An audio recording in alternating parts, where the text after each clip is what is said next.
Welcome to the Solemn Yu-Gi-Oh channel. Now this is gonna be the least sexy video you will ever see on Yu-Gi-Oh investing. Let me start off by saying I am not a financial advisor. There's writing on this wall. I am crazy, so you should never listen to me. With that out of the way, what is my strategy for investing in Yu-Gi-Oh? To a broader viewpoint, what is a rational strategy for investing in Yu-Gi-Oh? So what's your first step? The first step will be pay off debt that isn't making you money. Now that is not sexy, right?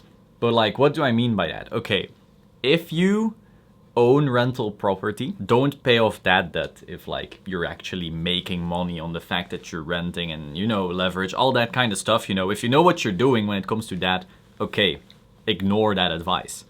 But if you have student loan debt, if you're in the US, or you bought a very nice flat screen on a credit card and you're in debt because of that, pay that shit off.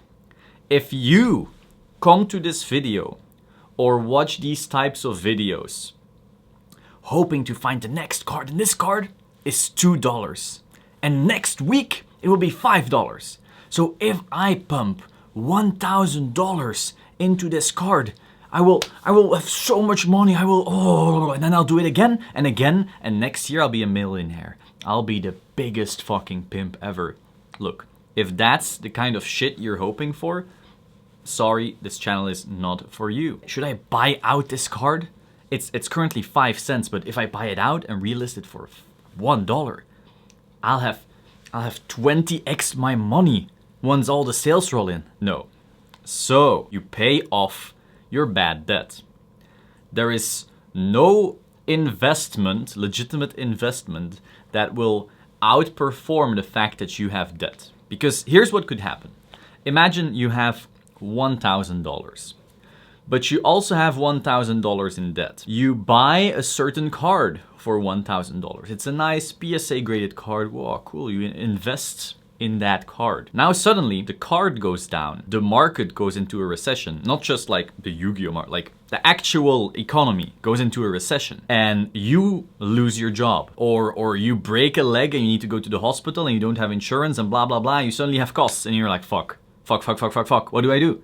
Yeah, you already had that, and you could have paid it off, but you didn't. Instead, you bought cardboard, and that cardboard also went down. And now, not only do you need to find a job or borrow more money, get more debt to pay off the other debt, suddenly you have to sell this card at a loss because you didn't have an emergency fund and you already had debt.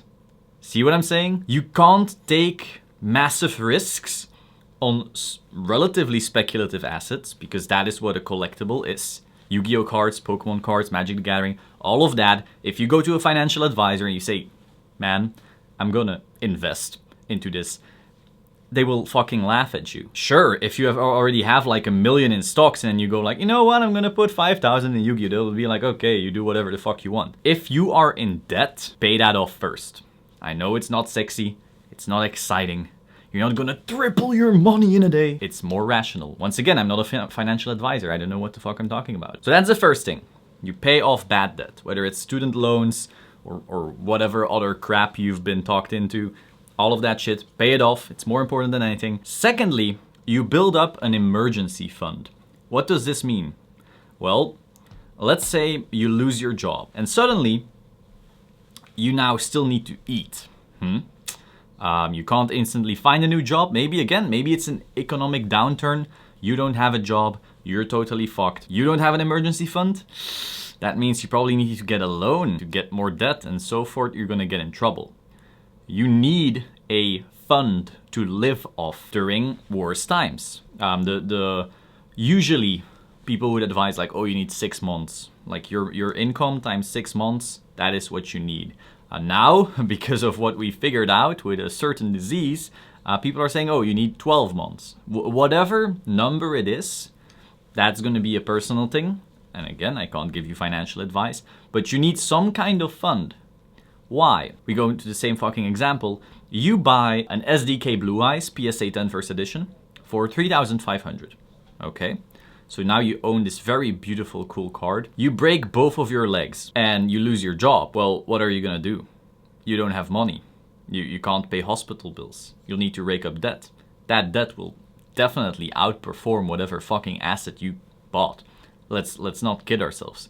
And again, if it's an economic downturn, now suddenly your cards are probably also harder to move. They're not the most liquid thing. So how are you going to move them? Well, you're going to have to sell to maybe a vendor at 50%. Or maybe you'll have to go to the market, hope it sells at 60%. And once again, bam, you lost your fucking money. You never want to put yourself into a position where you need to sell off assets at a big discount just because you got some bad luck. So again, you never ever want to put yourself into that kind of position. You never want to bet the farm. You never want to sell assets at a discount in order to fund an emergency. That just means you weren't very responsible. Now, major emergencies happen, I get it. Like you're 21, you just bought a car to get to work, and suddenly turns out you have cancer. Okay, you didn't have the time to get insurance yet, blah blah blah. Okay, that's awful, that happens. But if you're not in such a dreadful position, why would you take a massive risk just hoping that you'll win the TCG lottery? Like, let's be real. So first, pay off all your debt. Then you get an emergency fund. You want to make sure that you never sell any positions in bad times. More importantly, because during bad times, that's where you make most of your money. When everyone else is in distress and is forced to sell at 50%, that's when you are able to buy because you have money and you had emergency funds and blah, blah, blah. You want to have that cushion. Next is actual financial assets. So this is going to be one that, I'm not going to be very popular for saying this, but if the only thing you invest in is cards, you have some priority issues.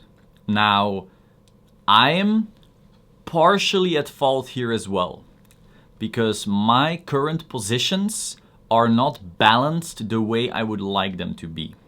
That is primarily because certain collectibles of mine have skyrocketed. My own goal, let's say, was a maximum of 20% in collectibles. And the other 80% needs to be in other stuff, whether it's real estate, stock.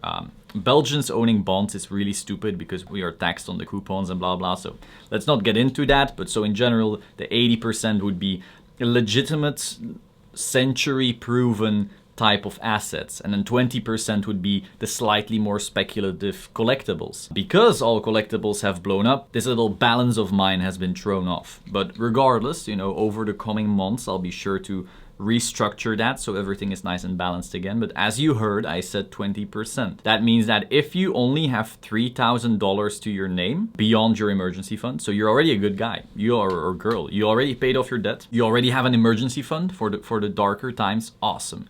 But then after that, you have 3,000 left and you're like, I'm gonna invest this 3,000 into fucking cards. That is not a good idea. Why? Well, it isn't the most liquid asset. It's, you have to go through eBay or some auction house or an auction site or Instagram, which is even worse, to try and hopefully not get screwed over and get everything done. And it takes a while to move, especially if you're trying to get the actual market price. And once again, these assets are rather speculative. So you could put that 3,000 in cards, and then in a few months maybe you have another 1,000 and you put into cards, and then a few months later again you have another 1,000, you put it into cards, and then you get, you get a bonus paycheck and all this crap, and after 6 months now you put another 2,000 into cards, and so your whole position is cards. And then the game ends. Now, I don't even know if Yu-Gi-Oh! Ending would actually destroy the collector's market, but let's say that all of the interest goes away or goes very low. Suddenly, your entire portfolio got fucked because you didn't diversify. You just put everything into one thing you love, and you hoped that it would go to the moon, but it didn't go to the moon, and you're essentially left with absolutely fuck all. That is not a position you want to be in. That is also why, again, this channel will not be about speculation. I'm never going to show you, buy this $2 card, but it'll be $5. It'll be $5. Dude, you will have 2.5 to your money. That is insane. That is the best ROI ever.